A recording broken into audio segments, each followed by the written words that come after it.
He had no choice. He was not meeting ordinary ministers.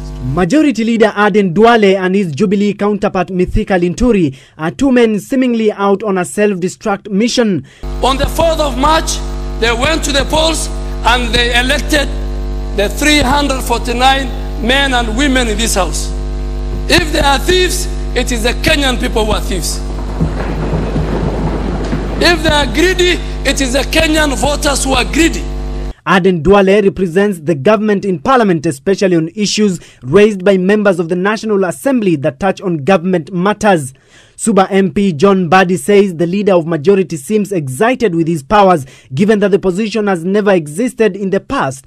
It's not only misusing the powers bestowed upon him, but also becoming reckless. Because, I mean, when you are put into a position of leadership, you need to lead by example. So I think he's becoming a little bit reckless. He needs to tone down. He needs to understand that we are not in election anymore. He needs to understand that this is a new government and it's not the grand coalition government that was dissolved by election on 4th of March. But Duale's colleagues are among the select few who find the Garissa town MP a hero.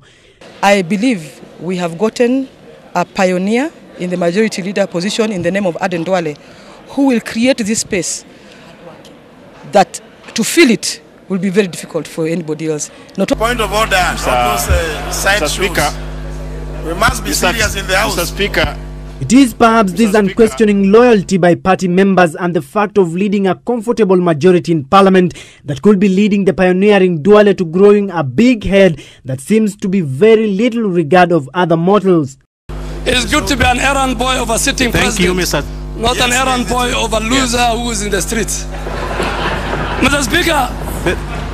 Coming from a majority leader to the face of a strong opposition and in a country that is still deeply divided, such utterances only serve to lower Duale. It does not help that he has an able sidekick who seems to share his myopic vision. The House called the Senate was meant in my interpretation, and that is mine, Mr. Speaker, to be a house for the retirees. Mr. Speaker, this was supposed to be, if you allow me, the nyumba ya wazee. Take Duale's stand when MPs took the war to the Senate. So you cannot create an upper and a lower house from the streets. It must be based, it must be anchored on the Constitution. So nobody, whether you talk to the media, whether you speak in a funeral, the role of the Senate will remain as per the Constitution.